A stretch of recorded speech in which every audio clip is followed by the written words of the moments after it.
This is the hard way to better. We can't be heartache together. This is the hard way to better. We can't be heartache together. This is the hard way to better. We can't be heartache together. This is the hard way to better.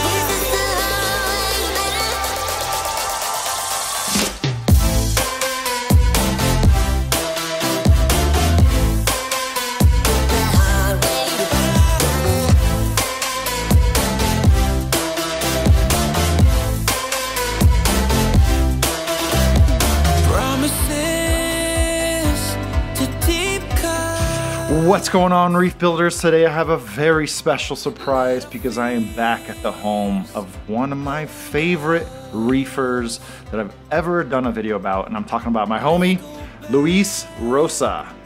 And so it was probably like 10 or 12 years ago that I came over to Luis's house, and he had one of the most beautiful, amazing 180 gallon reef tanks that I'd ever seen.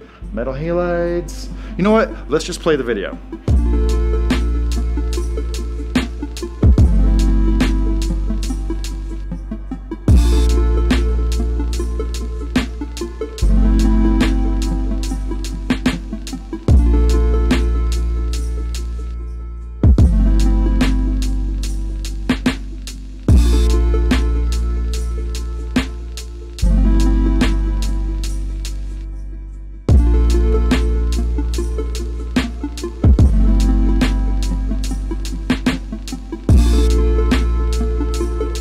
So, Luis took a small break from the reef aquarium hobby, but he's been back at it for a few years, and this guy really has the touch. He's so humble, but his corals look amazing. So Luis, say hi to the reefers. Hey everybody.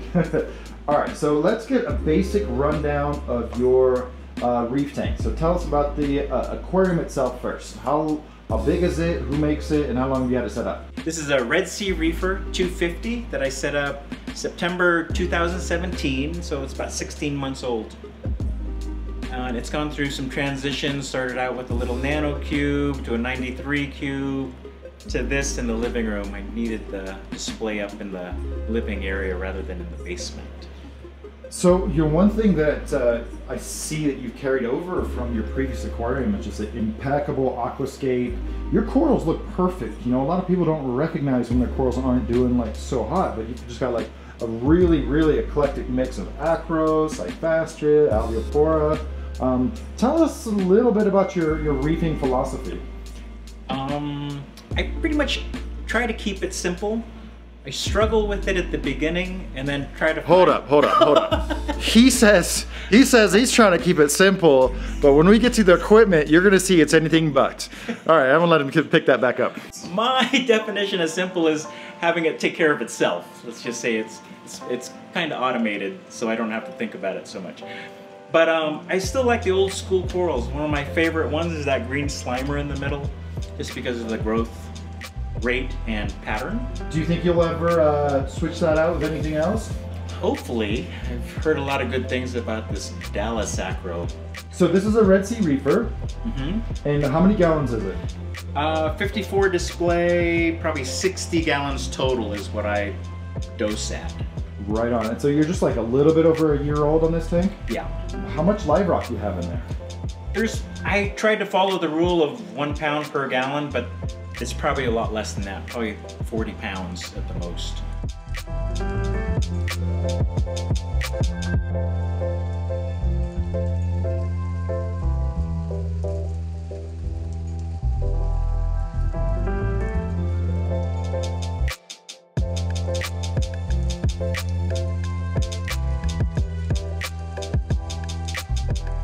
But man, this tank looks amazing. It's a really modern setup. You've got the high clarity glass. It's just beautiful aquascape. Tons of flow, tons of light. Tell me about the water flow, because you have 3 different companies represented inside. I've got Tunze nano streams on each side of the overflow pointed down. Since I went bare bottom, I wanted to flush out all the detritus. I've got a good old school wave box from Tunze that I've always had. I've had one on my 180 back in the day. I've got the new AI Nero 5 that I love, just because the app is killer. Isn't it though? Yeah, it's so easy to so use. Great. And then you've got almost legacy Vortec MP10. Yes, MP10. So why do you have pumps from 3 different companies instead of just having all one style? I just like the variety. I had gyro pumps in there before, I had them on each side, but I found that I don't like cleaning the glass with pumps to move around. So I moved them to the back recently, as you probably noticed. So if you couldn't tell by now, Luis is very much a gearhead. He loves the equipment. So before you tell us about the lighting that you have on here, tell us what you had on here. Originally I had 3 Radeon XR15 Gen 4 Pros. With or without the diffuser? Without it first, and Okay. then when the diffusers came out, I put the diffusers on. Then I bought an Aquatic Life Hybrid, mounted that in there, and I had the T5s. Had good results. It was just a little overwhelming for this size tank. That is a lot of stuff to just have here. Right. So what are you running now? So now, happily living with this Ilomagic Blaze X fixture that I just got maybe 3 months ago now, and I've been really happy with it. You know, so one thing that's crazy is it's a strip light of clusters, and this tank is just totally filled with light. Like, Right. if someone showed me a picture or video of the tank, as familiar as I am with the Ilomagic light, I wouldn't have guessed that. Neither would I. Just totally shocked by it. And is that with or without the lenses you have on there now?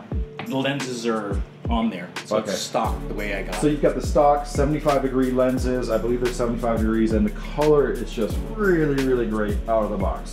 Right. Before we dive into how amazing the corals look inside this tank, let's talk a little bit about some of the equipment you have underneath, because this guy is far from keeping it simple. He's got a ton of gear, and you guys are gonna love this. Oh man, this is the kind of setup that I totally expect from Mr. Luis Rosa.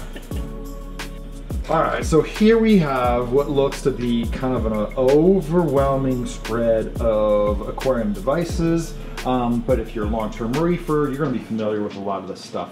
Let's follow the water first, and then we'll talk about some of the accessories that make everything run smoothly.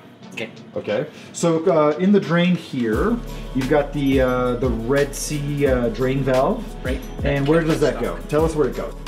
So I went Schedule 80 from the Red Sea valve into the Clara Sea, which I've had hooked up for almost 2 months now.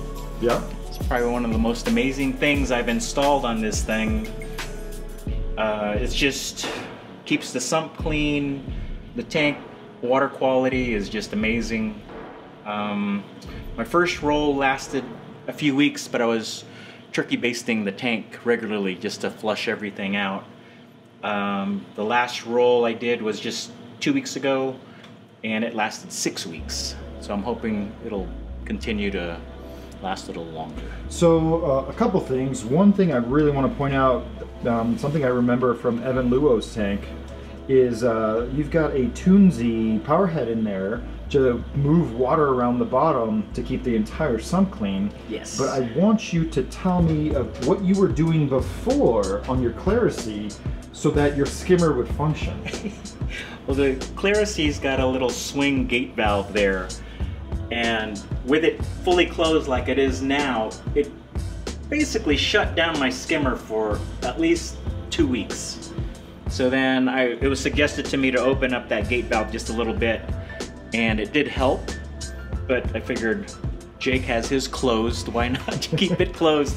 And it's still skimming, it's still doing a good job. So one thing that I really love is, you know, when the automatic filter rolls were just kind of a concept, you know, we imagined that they would pull out so much waste that our protein skimmers would work less. Right. But now a handful of us are really starting to observe that when the automatic filter roll, like the Clarisea Gen 2 is really working, your protein skimmer is working so much less. Yes. So I'm seeing that on the fish system at the studio. I've got a Clarisea Gen 2, SK5000, in my Toonsy protein skimmer. It pulls out like a really small amount of waste every week. Right. And so is that the SK3000, just to be clear? It is the 3000. All right, so I love it. You've got the, a really nice tank, a really nice light. You've got a cool, kind of new gen filter roll, and then you have one of the newest protein skimmers on the market. Tell us what that is. My Delua Great White G5 Yeah. has been hooked up for about a month now. Yeah. It's doing its job. How do you like it? It's great. It's very easy to assemble, easy to clean, and it's really easy to adjust with that knob on the side. There's no, like a pipe to twist. Right. You can pretty much gauge how much you want to adjust. Are you adjusting the air intake at all? Not at all. Okay, so Just you've got pretty that much full water bore, level. and you're just adjusting the water level. Right. Do you normally skim really wet, and how much skimmate does that represent? That is a week's worth because I cleaned it last Sunday. Okay. And So- do you usually skim kind of like that wet? It is wet because I also feed Reefroids 3 times a day. Three times a day? Through the auto feeder, What? and it kills the foam for a couple hours. I thought the fish feeder was for fish food. You Well, there's put fish Reefroids food in there? it. Yeah, I put Reefroids in it. Three too. times a week? Yeah. A day? Yeah, Three times. Wow, dude, I am like just flabbergasted right now. That's awesome. And it's not a lot. It's just one turn, very minimal, but keeps everything happy. I think the colors have improved since I've been doing that. Yeah, I've had some really great experiences feeding more lately, but I'm up to Right. like a really heavy feeding once a day, and you're doing a lot more. So tell us about some of the things that we can't see kind of in the back. Do you use GFO or activated carbon? So in the BRS reactor in the back, I've got a cup of GFO, and I'm using the ROX carbon. So using the highest grade carbon there is. Yeah. So half a cup of carbon, and then a half a cup of the GFO, changed out every 2 weeks. Yeah, so that's a really great amount, and that's a really great interval. And I see you have all your controllers up in here, all in one spot.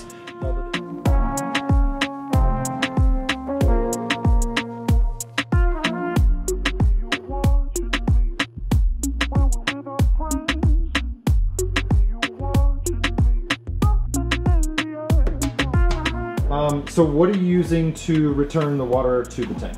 I'm using a Core 15 return pump, Right. and I see you got a flow meter on there too. I do. Very, very nice. You know what your flow rate is at? It hovers right around 300 gallons per hour. 300 gallons per hour. Wow. Is that low? Wow. Well, people are like so like I know. really stuck on 10x times turnover, No. which would mean like at least 600 gallons per hour. But I've always said like if you have 4x times turnover, that's 100 times per day. Right. So you're only pumping 300 gallons per hour. Right. So you've got your core pump dialed down. Yeah, I think it's at 45%, Yeah. Really, really cool. but I got a ton of flow in the tank, so I think that's what really counts.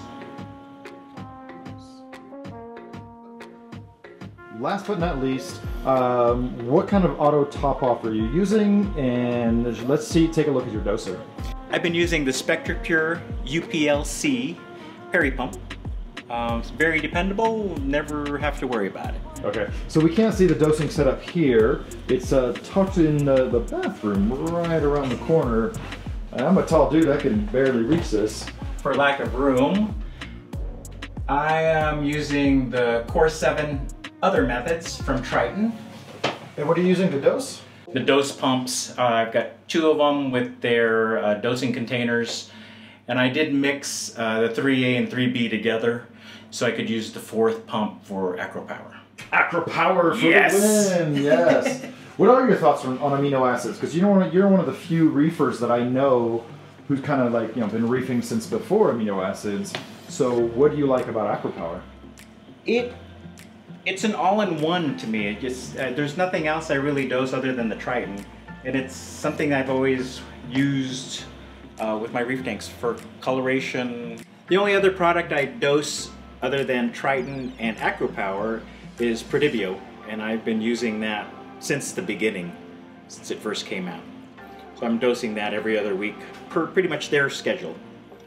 Very cool. Well, let's talk a little bit about some of your reef animals that you have in here. You know, you got some beautiful corals, great aquascape, a handful of really cool fish. So point out a handful of your favorites.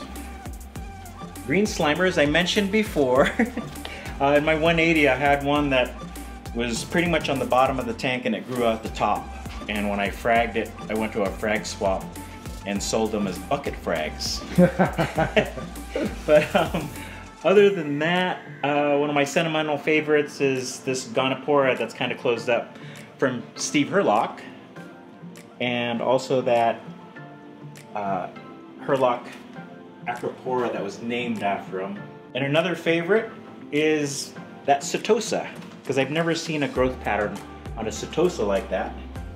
I got that as a frag that was kind of growing flat, kind of disc-shaped, and then when I put it in this Red Sea Reefer, Say that so I loud. put it in this tank and it started to branch out. So for the record, this is actually the guy who gave me that giant piece of Setosa, and I gave him my big langside cap. It wasn't really a trade, he just gave me a coral and then I gave him a coral. But what do you think contributed to the extra branchiness of your Setosa? I have no idea. I thought it was current, but I had current in the 93 cube when it was in there before, and it didn't do what it's doing here. So it has something to do with this tank configuration or something, because I actually glued a little piece on the side of that rock and it branched up immediately. But one coral I definitely really want to point out is this kind of a smooth skin acroport you have up here. What's interesting is, like, normally we would call that a deep water, but you're telling me that when you had it low in kind of like some moderate light, it didn't really do too much for you? It did nothing. And when I put it up high, which is where I wouldn't put a deep water, it took off the way it did. It is sincerely really cool to catch up with my old pal, Luis. This guy is such a talented aquarist, and you can see from his video that's almost 12 years old, one of the oldest on my channel, that this guy's been, you know, had the stony coral touch for a really long time. You know, he makes the gear shine. He's got beautiful corals. And one of the things I love to wrap up each video with is to ask, you know, the owners and operators of Successful Reef Tank, what is one tip that you could give to the viewers that they can apply to their own reef aquarium? I think what's floated to the top for me since I've been reefing back in the early 90s was I stopped chasing the numbers.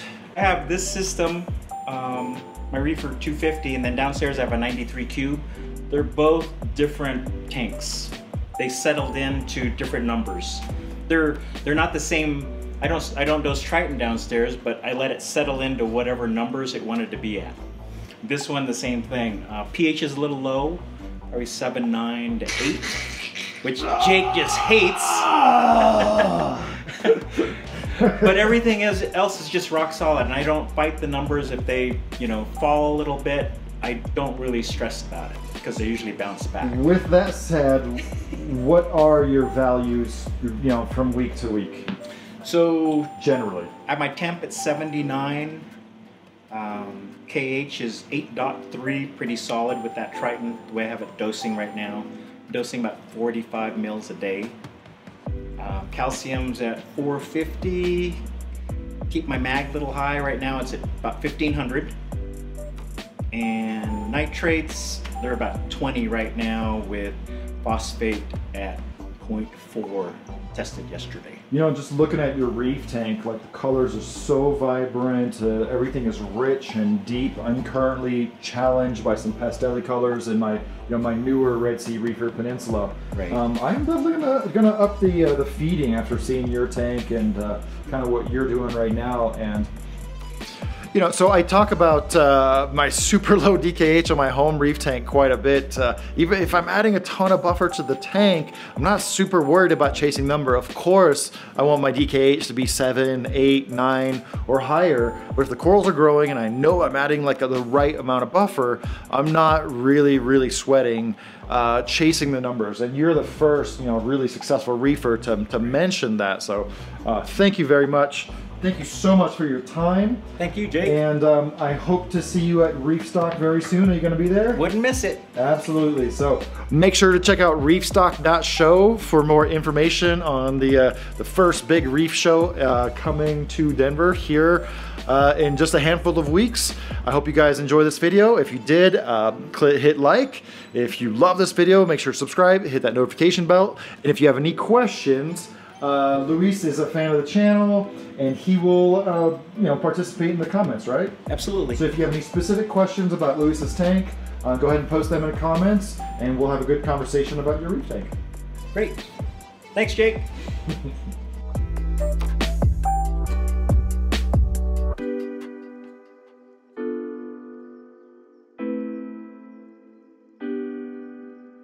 So one thing I don't miss on this tank is refugium.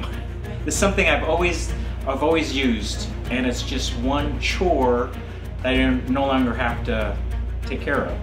And the reason I didn't do a refugium in this tank, obviously, is because there's no room for it. And I thought that that would be a detriment to the health of the animals in it, but it's not. It's just, it's Superfluous? yes. You don't see anything missing. Nothing. There's no difference. Because my phosphate and my nitrates aren't over the top. And I feed heavy. So I think there's a balance there that we have to be more concerned about than export. Death to all refugiums! We need a t-shirt. No refugium for me, thank you. Sorry, Julian.